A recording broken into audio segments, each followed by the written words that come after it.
Welcome to the Futurist Society podcast, where we delve into the latest advancements in technology, science, and culture.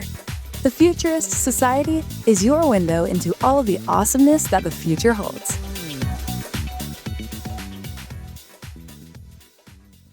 Hey everybody, welcome back to the Futurist Society. As always, I'm your host, Dr. Awesome, and we are talking in the present, but talking about the future.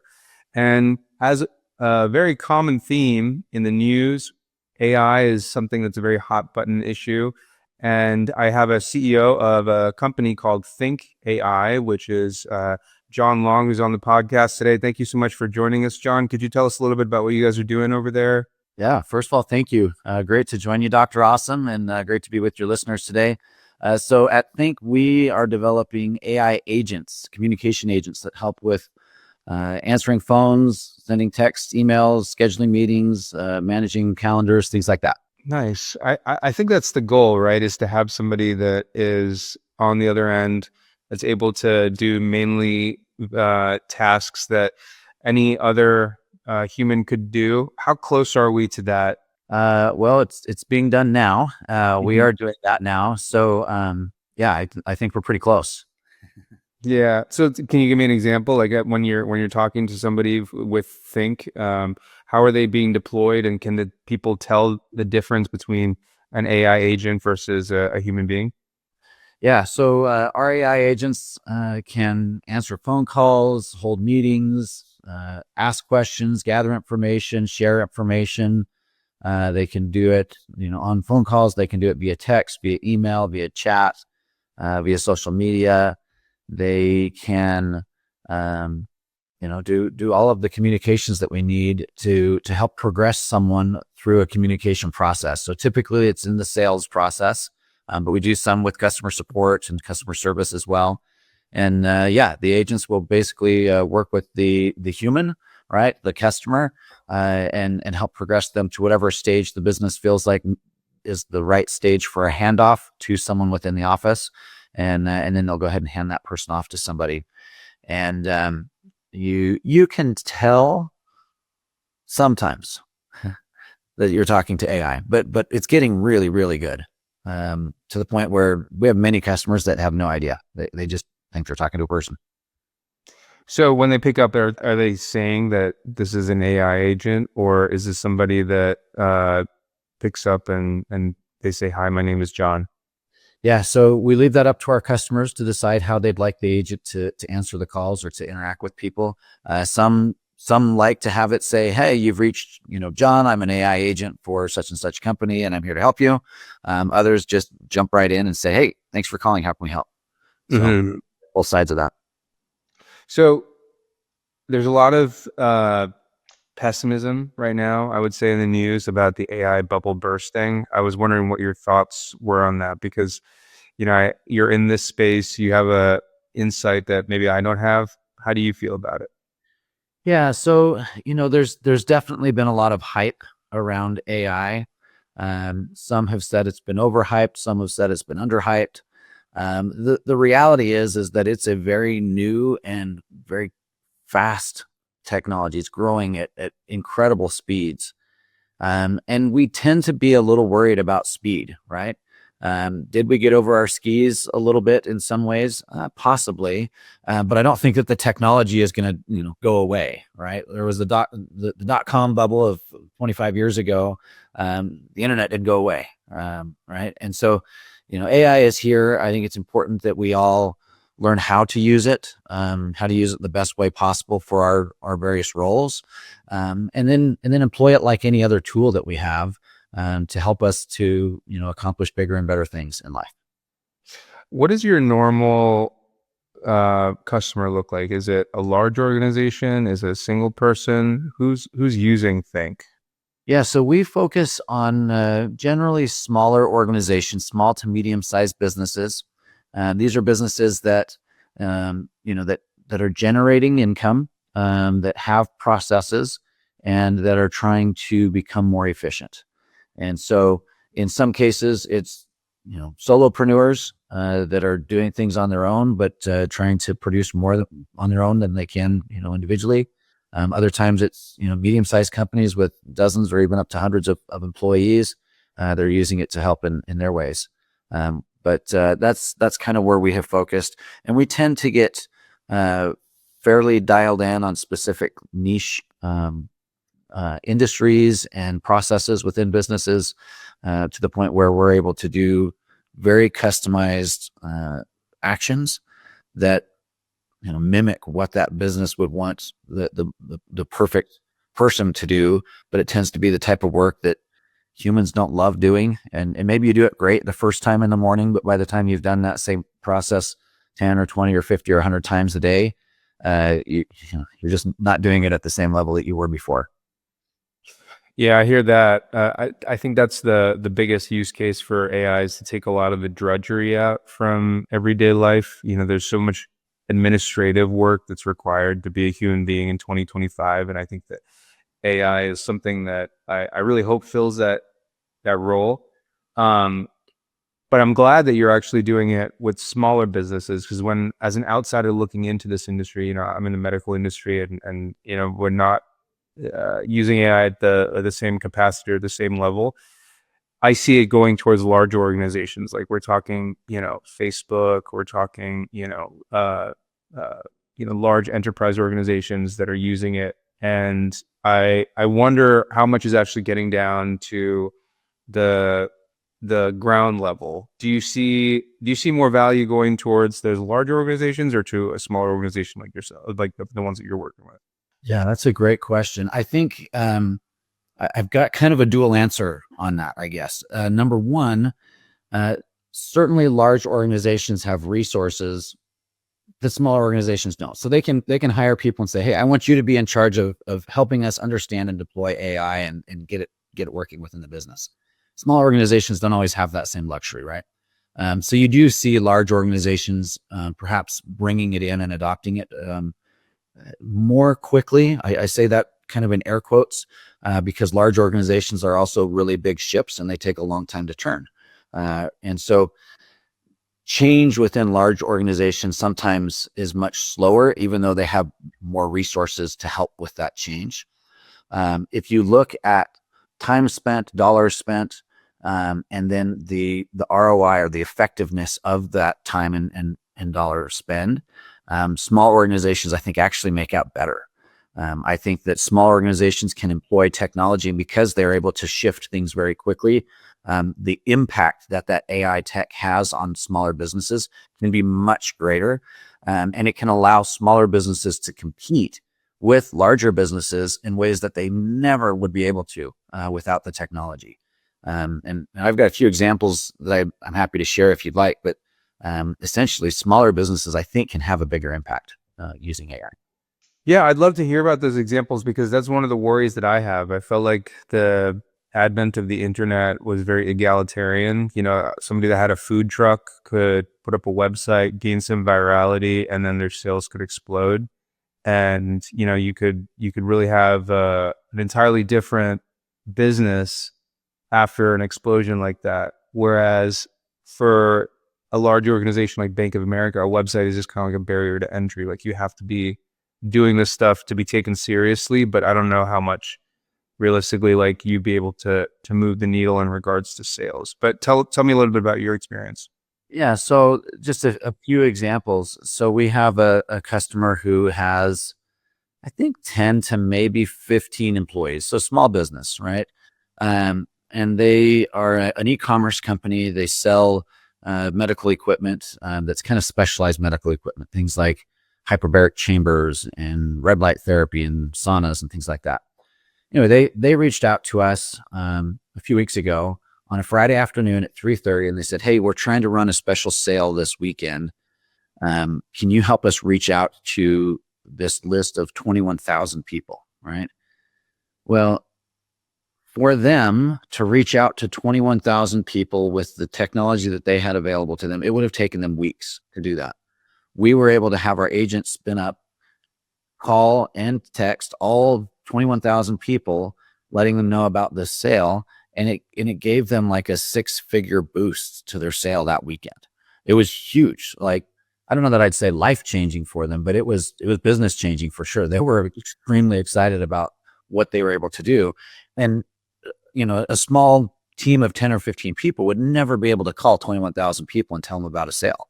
Now, there's other tech out there that can help them push that out, but to do it in a personalized way, and to reach people the way that they were able to reach them and have the effect that they were able to have, it was a massive shift for that business.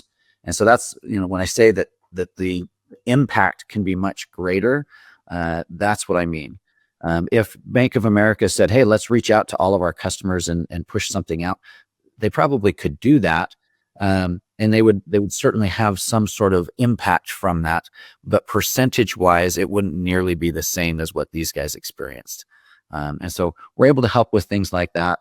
We're working with some customers now, which are in the service industry, and they live and breathe and die by answering their phone. Right? When someone calls, if they miss that call, that person is calling the next person on the list, and whoever answers the phone first gets the job. And so we're working with them to have AI that can answer the job. This is in the windshield replacement industry. And our AI has been deeply integrated into their systems to a point where it can answer the phone, gather the information about the customer, gather the information about their vehicle, go into the system, look up the type of windshield that those cars might need, different features, help them define exactly the right windshield, quote the price, order the glass, schedule the appointment, and then send reminders out about that appointment. And so those technicians are able to continue to work, right? They get paid for replacing glass, not for answering the phone. But if they don't answer the phone, they're not going to have glass to replace. And so they're able to stay busy doing their job, doing the thing that makes them money, and not worrying about, every few minutes, oh, the phone's ringing. If I don't answer it, I'm not going to feed my family tomorrow. Mm-hmm. Those types of impacts, I think, are significant and meaningful in ways that far exceed anything benefit-wise that the large organizations would get from employing technology. What about solopreneurs? You mentioned that if you're like a single person business, what are some value that you're getting from AI? Yeah, and this isn't even just AI that we provide, but for instance, many solopreneurs are, they're still trying to define what their business really is, what it does, who they service, those types of questions, right?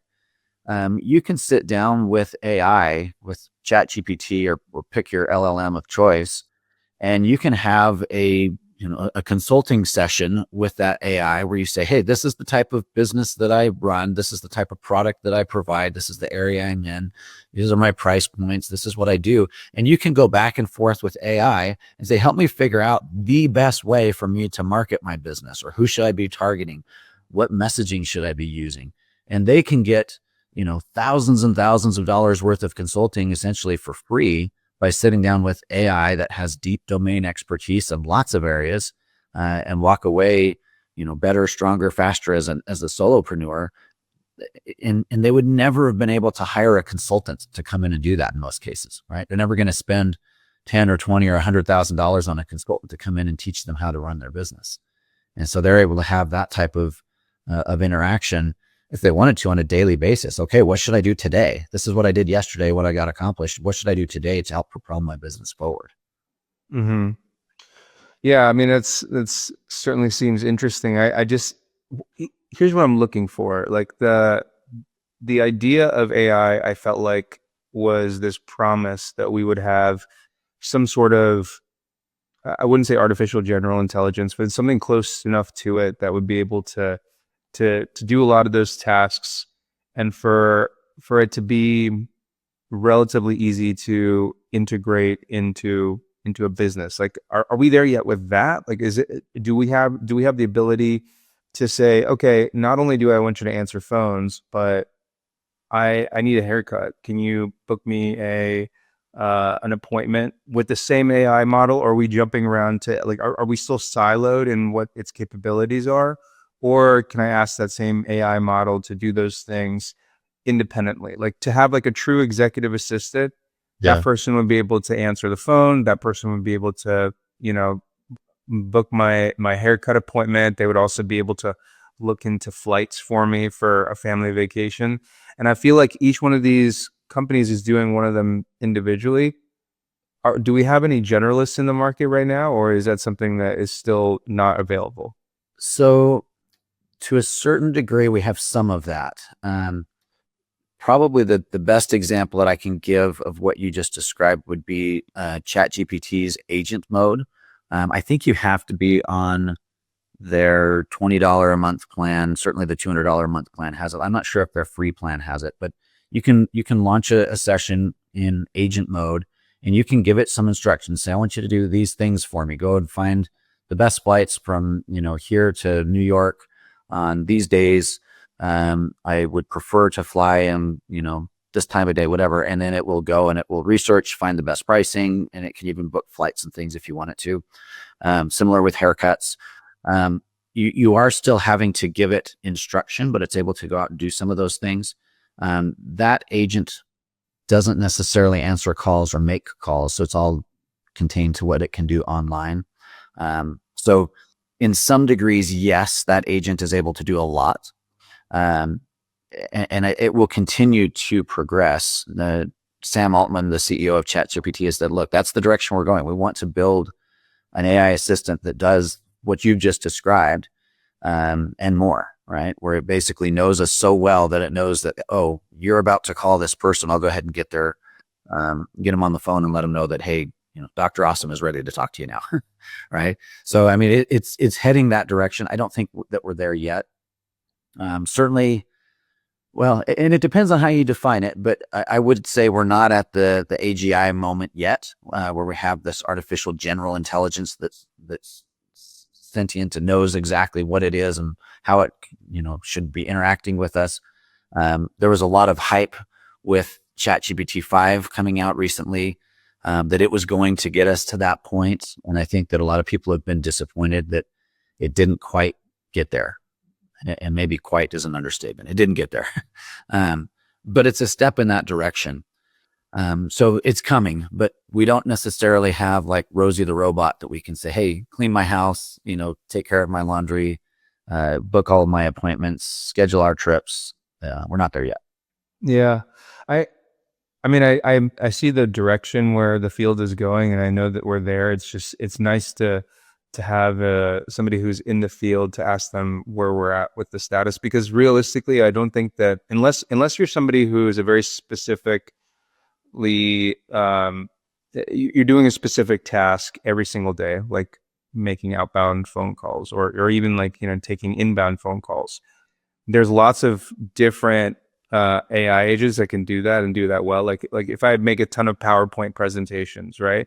I can get an AI agent that will help me. Like I have this idea for a lecture, make an outline and populate it with slides. And it's very easy for me to take that slide deck and like present to people.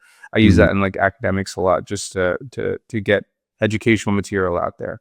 But it's only meant for that. And to me, as like an outsider, it seems like a little bit overwhelming, because you have all of these little tools that may give a person an edge in like one specific task, but unless you're doing it on a really high level or not even high volume, then it tends to be a niche use. And I feel like that's what I see when I'm sure you've read this Harvard study that just recently came out about like 95% of AI tools are not like returning value for the people who are signing up for it. And I wonder when it's going to be more than just like a curiosity for people like me who have like a lot of general tasks in their day, as opposed to like one specific task they have to accomplish over and over again.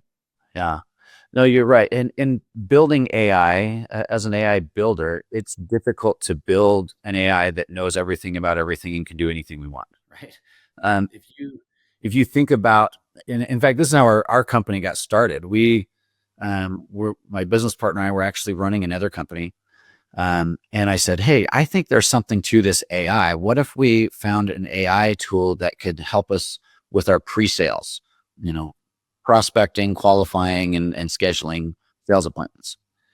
And I said, I'm going to see if I can find something that can do that. And so I started searching around, and I could find AI tools that could text and carry on conversations there, and they could email or they could do voice, but I couldn't find anything that did all of it. And just that one role, as we started to break down, okay, well, what's everything that an SDR or a BDR does in that pre-sales motion? They're calling, they're texting, they're emailing, they're following up, they're managing their own schedule, they're managing other people's schedules, they're sending out information. And if you just start going through all of those tasks, even for one fairly focused role within a business, there are dozens, if not hundreds of tasks that person does. And if you were to do a time study on yourself and you said, okay, I'm going to keep track of every single thing that I do for a full day, minute by minute, you would find the same thing. You're doing hundreds of different things, hundreds of different tasks. And so to design an agent that can do hundreds of different things at a sufficient level that we're like, yeah, that's either as good or better than I'm doing them, or at least good enough that it's acceptable. That takes a tremendous amount of work. Yeah. Yeah. I hope that comes sooner rather than later, because I'm very interested in that. And I wonder, for somebody like you, outside of the company that you've created, how are you using AI in your own life to make it easier, more efficient, more of that stuff? Like, are you using ChatGPT? Are you using anything to like make slides, like on a daily basis? Yeah. For John Long, what are you using?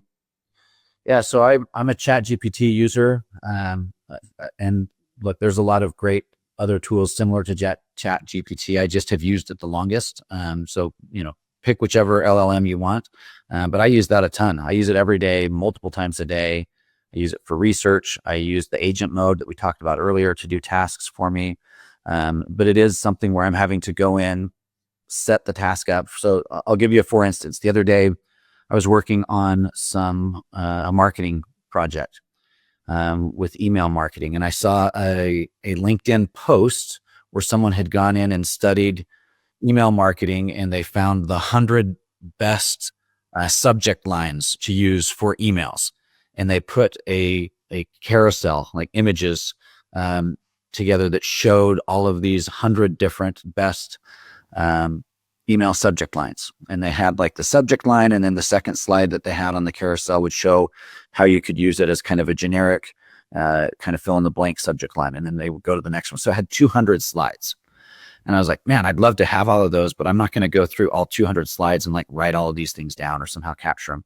So I went to ChatGPT, spun up an agent, said, look at this post, go through, look at every single slide, capture all of this information, put it into a spreadsheet for me, go. And it took maybe 10 minutes or something like that. And you can watch it in agent mode. You can see what it's doing. And it actually kind of gives you a little bit of a view into the AI's brain, saying, oh, I think I need to click here. I think I need to do this. I'm going to do this next. But in about 10 minutes, it collected all of these email subject lines and all the detail in this post and put it into a spreadsheet that now I can reference whenever I need. Right. So I'm using it for things like that, if I were to do that task, or if I gave that task to my assistant and said, hey, can you do this for me? It would have taken a couple of hours probably. And AI did it in 10 minutes, and, it didn't take much time. So I'm using it for things like that and anything else that happens to come up. I talk to the AI while I'm in the car all the time to learn about different businesses, different industries, different, and not even related to business. Sometimes, my kid is stubbed their toe, and how do I know if it's broken or not? All sorts of things, right? But it allows us to tap into at least a near expert level, if not expert level, in most subjects immediately. And what it takes, though, is you have to learn how to interact with AI to get the most out of it, right? And I think that's the skill that we should all be focusing on and learning, is how do I use AI in the most effective way to get the most benefit out of it. You got some tips for that? Like what do you have to tell us that would be more effective for somebody who's like an entry-level user? Yeah. So first of all, you've got to use it. You've got to dive in and just get familiar with it, right? My son the other day decided he was going to try and make some money, and he was going to clean trash cans. So he pulled out our pressure washer. It took him an hour to figure out how to hook the pressure washer up. And I said, oh, bud, you should have just asked me. I could have could have given you the instructions in a couple of minutes, but he got it figured out, right? But not asking means that you're not getting that knowledge, right? And so you've got to ask. So dive in and use the AI, ask it whatever you can ask it. As you start to use it more, you'll learn how to interact with it to get the best response and to get the information you're looking for the fastest. And what I have found is that those that start to use AI, they literally start to think differently. And that was part of the impetus behind the name of our business is as THYNK, is that literally you think differently when you approach a problem using AI than you would on your own, right? So when you are approaching AI, you can describe, here's the role I want you to play. I want you to be a pressure washer expert, or I want you to be a marketing expert, or I want you to be a whatever. Name the problem, explain the problem or the challenge that you're wanting it to help you overcome, what type of output you want. I want this in bullet points. I want this as a deep research project. I want this as a visual, whatever. With ChatGPT now, you can tell it how deeply you want it to think about that particular problem. If it's surface level, like, I don't know, how do you put a pressure washer together? You probably don't need it to think deeply about that. But if it's helped me develop a strategy to grow my business from $100,000 to $1 million over the next 2 years, you may want it to think a little bit more deeply about that. So you can tell it how deeply to think. And then you'll have this interaction back and forth with it, right? With LLMs, those are generative AI solutions. I tell people it's like a tennis match, right? You hit the ball over to the AI, it does something, it hits the ball back to you. And sometimes one back and forth is enough and you got your answer and you move on. Other times you might go back and forth dozens of times and have this amazing AI rally back and forth where you're, digging into nuances and helping to understand certain things. And you get a better and better and better response as you continue to interact with it. But a lot of people, I think, are scared of it, or they're like, oh, I'm not going to use it for this. It doesn't know about that. Dive in and use it. Try it. Play with it. Mess with it. You're not going to break anything. It's not going to, it's not going to fire you from your job tomorrow or something like that because you've used it. But jump in and try it. It's amazing. You have expert levels of knowledge in almost any area that you could possibly think of in your pocket. Yeah. I use it incrementally. I wouldn't say I'm a daily user. I mainly use it in lieu of Google search, or just so that I can get more specifically tailored answers to myself. Like, for example, family vacation, right? I want a place that is a 5-star hotel, has a sauna with a gym. Give me a list of all of those places in, Cairo, Egypt, right? Mm-hmm. And so that's something that it's very good at doing and minimizes like my search time.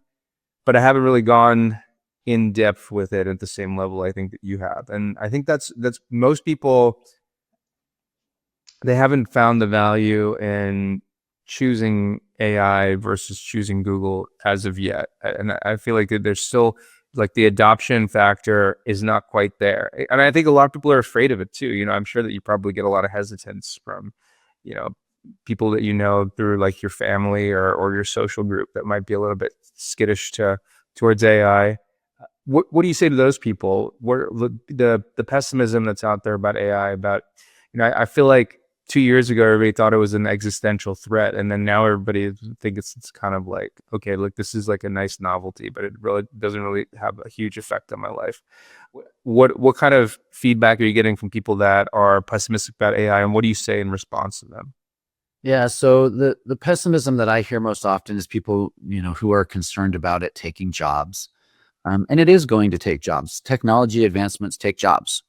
And so that is going to happen, just like, the internet put jobs, right? We used to have, you and I are both old enough, we remember the white and yellow pages, right?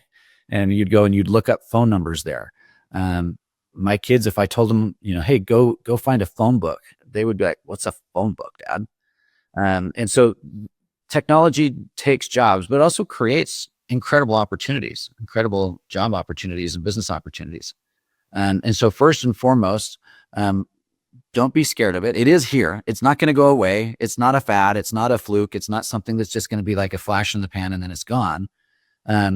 AI will be so ingrained in our lives within the next 12 to 24 months that, if it were to stop working, it would be similar to like when the internet stops working, right? Or when the power goes out and we're like, oh, geez, I can't do anything now. I don't have any internet. It is going to be that ingrained, partially because it's just being forced upon us. You look at there's a big update on the Android Google phone launch this week with Google Pixels, and they talked a lot about AI and how it's just integrated into the phone, and the phone now just knows things and it just does things, and it just does things for us that before we had to think about, and now you don't even have to think about it anymore. So it's coming, it's here, and it's going to be integrated into our lives. And so don't be afraid of it. Recognize that it is a tool. When the guys that used to cut trees down with saws and with hatchets and axes first got their first chainsaw, they were probably like, oh, I don't need that. I can cut a tree down by with my hands. And then they realized like, oh, if I use this tool the right way, I can do 10 times the work I used to be able to do. This is awesome. This is a great tool, and I'm going to adopt this and use it. Same approach should be taken here. Dive in and use it. Do you think that something is lost in over-reliance? I think that there is a paper that came up again from Harvard that said that an over-reliance on AI lets the retention part of our memory lapse a little bit, and so like the amount of like actual absorption of whatever it is that we're trying to do, you don't have the same kind of retention as you would if you had done the task yourself. And I know that you had mentioned kids a lot. I also have kids, and I'm always looking at like, how is this going to affect their lives, and do you think that that's something that we should worry about in the same way that maybe we didn't realize the negative aspects of social media, and then now it's much more present in the news and all of the hesitance towards that and the negative effects about that? Do you worry about that the over-reliance is going to affect us and our kids down the line? That's a great question. And I think it will certainly have an effect. I don't know what that effect is going to be yet, but it will certainly have an effect. As I mentioned earlier, we think about things differently when we think about them with AI. I think one of the positive effects, right? We want to kind of, you love to focus on the positive side of things, is I think it helps us to become better problem solvers. I think AI forces us to think about things in a way where we say, okay, how do I ask AI to help me with this problem to get the best solution from AI? And we don't typically think about problems that way. We don't think about how do I partner to solve something? And I think AI is helping us to do that. Is it hurting us in terms of our own personal way that we approach things? It may be. And so I don't have the solution to that, and I certainly don't know what the long-term results are going to look like. But it's something that I'm sure we will have monitored and then reported on, through Harvard and other places like that. And there are naturally consequences to choices, naturally consequences to shifts in economies and in the way that things are done. And so we will see some of those effects, and some are, I'm sure, will be very positive, and some will be seen as negative, and we'll have to adjust accordingly. Yeah, I'm very bullish on it. I think that the growth is going to happen either way, and I'm talking about human being growth, not AI growth. Like it's you have kids, like they're going to grow realistically with or without our help. It's going to be a better type of growth with our help. But if you, look at AI, I think that like the tools and tasks that they're going to be using AI for, do we really need them to be really great copywriters? I don't think so, right? Like, I think that if there's something out there that they're really, really passionate about, they're going to put their own spin on it. But if this takes away a task for them that may have taken us an hour, and then they're able to focus on different things like, that are more important to them, I think that would be more beneficial. I look at AI as getting our time back. I'm just so overwhelmed with all of just like the extra stuff that we have to do in today's day and age. Honestly, I see that from our kids too. I'm sure that you probably probably see that as well. So hopefully if they can make that more efficient, that would allow them to grow in the ways that they want to grow. Yeah. So I think a fun personal example of that. I was, I think, the last class of my high school to learn how to type on a typewriter. Um, I literally learned the keyboard on a typewriter, ninth or maybe 10th grade. And then by the time I graduated, typewriters were all gone and computers were there, and typing was now being taught on computers. And so do I feel like those that came behind me that learned how to type on a keyboard versus a typewriter suddenly like missed out and like, oh, well, they're in trouble for life now because they don't know how to type on a typewriter? No, I think they're just fine, right? So I think there's a lot of things that we may miss out on that we realize, fairly soon thereafter, that we're like, that wasn't that big of a deal to miss out on. Now, I think there could be some other impacts that are more significant. And I think you mentioned earlier some of the impacts of social media on on mental health and particularly with adolescents. I think there are some unintended, unfortunate consequences with technology that we don't always see up front. And there may be some of those. And so we'll monitor and then we'll adjust. And I think we're already starting to see adjustments coming in now. I know here in our area, students are no longer allowed to have phones at school. When they get to school, they put them in a little zipper bag that they stick in their backpack and they stay there the rest of the day. So we're starting to see some of the pendulum swinging back against some of those unintended consequences. And that's the way society has worked for years and years and years, right? The cavemen would get a little too close to the fire and get burned and realized, oh, we should stay a little further back, right? And so we'll continue to see some of those shifting back and forth of the society and things with regards to AI over time. And we'll learn and get better and improve and make mistakes and then learn again. And the process will repeat itself. So I totally agree with that. I mean, I think that the stuff that we learned in the past, there's a certain amount of it that's going to be extraneous. I think that that's something that that we all can agree with. What I hope through the social media aspect that we had talked about is that lots of people now see that there can be positive effects and negative effects to technology, whereas I don't think that was made with the same kind of thoughtfulness as AI is. Like, people up front are saying that this could be a real problem if handled incorrectly, and lots of people are making this kind of analogy or comparison to social media, and that's something that going in, people are trying to make sure that we avoid. So there's definitely gonna be some unavoidable consequences to this, but I do like the fact that at least we're talking about this stuff and trying our best to avoid the inevitable negative aspects as much as we can, right? That being said, like, we're talking a lot about the negatives. Let's talk a little bit about what you hope comes out of AI. And this question is twofold. Number one, what do you, aside from the general intelligence assistant things that we had talked about, what do you hope comes out of like the AI boom in general? And what do you hope that comes out of your company? Like where do you see the company in 10 years? Yeah. So I'll take the more general approach first. If you look at society in the past, some of our biggest breakthroughs have come because we have had either someone or a group of people that have reached what we would call maybe genius level status in a certain field.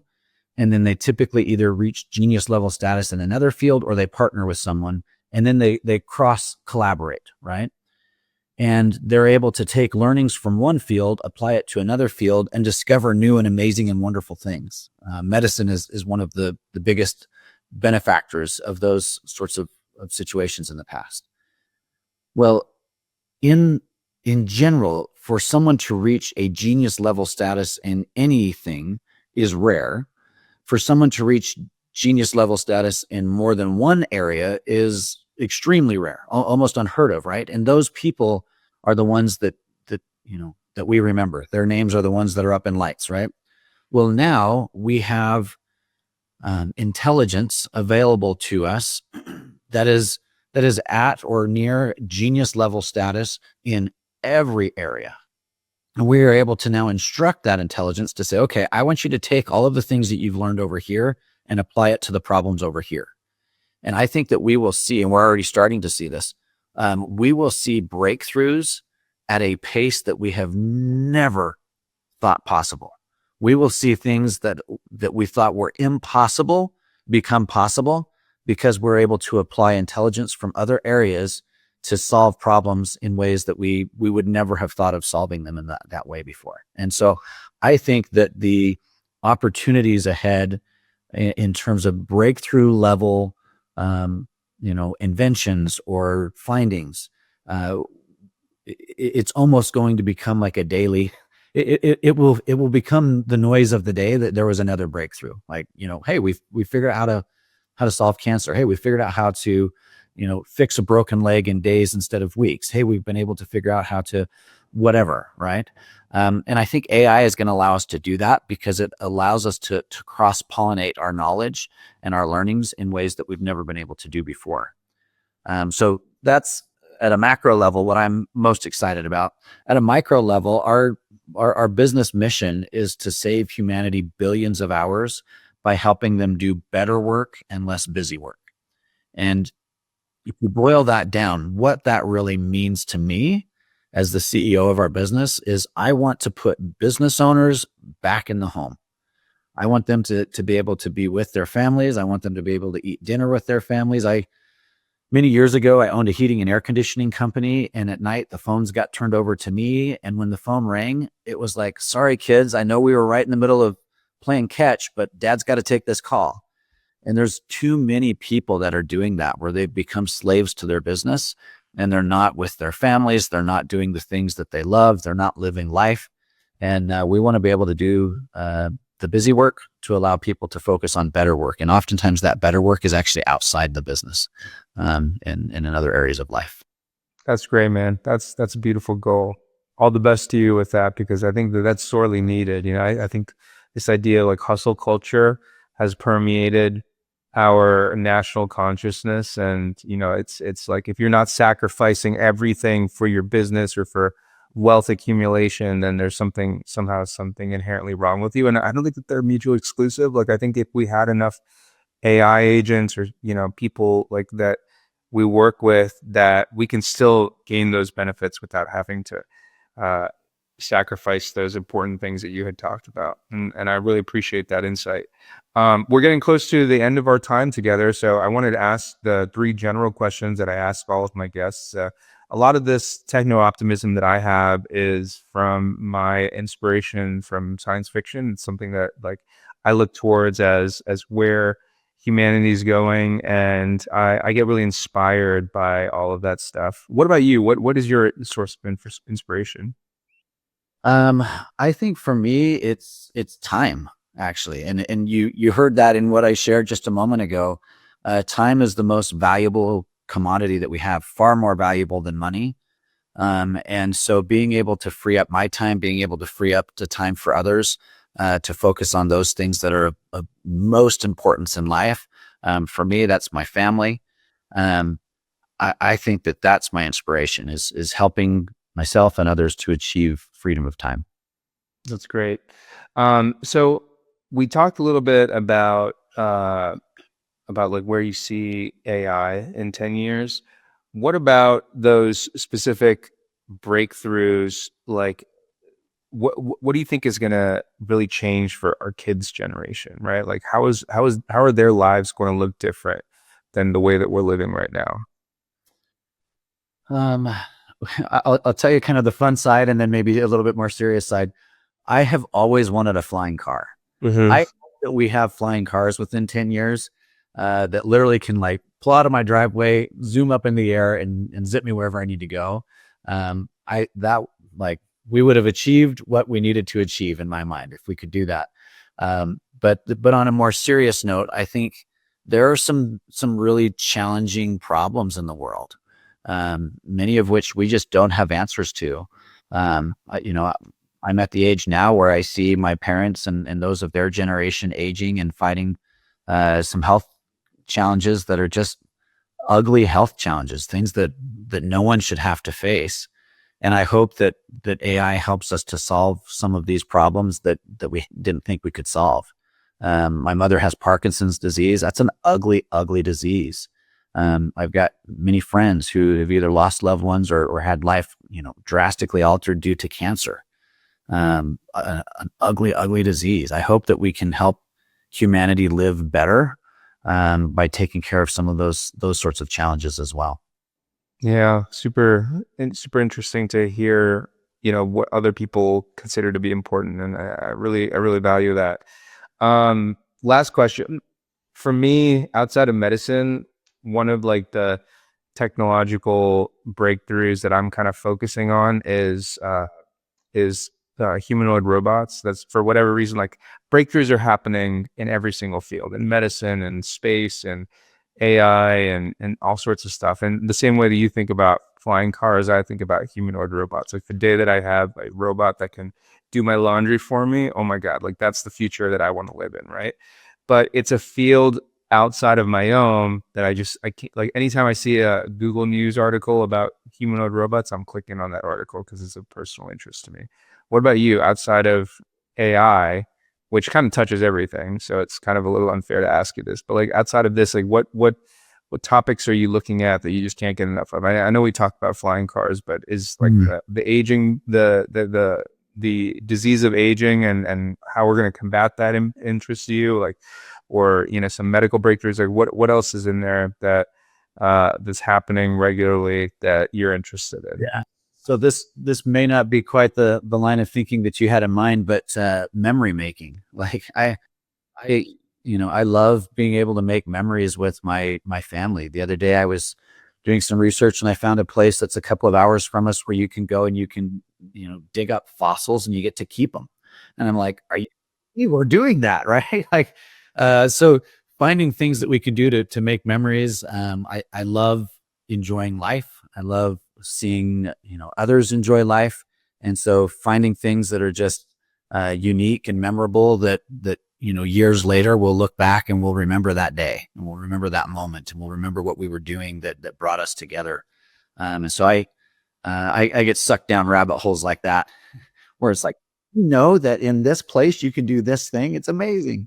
Yeah. So many cool experiences that we can get into in 2025. And I really appreciate that. Just the fact that you can find that, right? Like in when I was born in the 1980s, like you had to know the right people to find out that experience exists. But here in the days of the internet, it's just ubiquitously available, right? Yeah, So, exactly. yeah, cool. Well, thank you so much for being with us, and we really appreciate having you on. For those of you guys who are interested, check out his company, John's company, THYNK, THYNK, and it's really interesting what they're doing. And thanks for checking our website out. I've been checking out our podcasts out on a regular basis. For those of you guys who are subscribers, thank you so much. For those of you guys who aren't, if you could hit the like and subscribe button, we would really appreciate it. And for those of you who are tuning in on a regular basis, we will see you again in the future. Have a great day, everybody.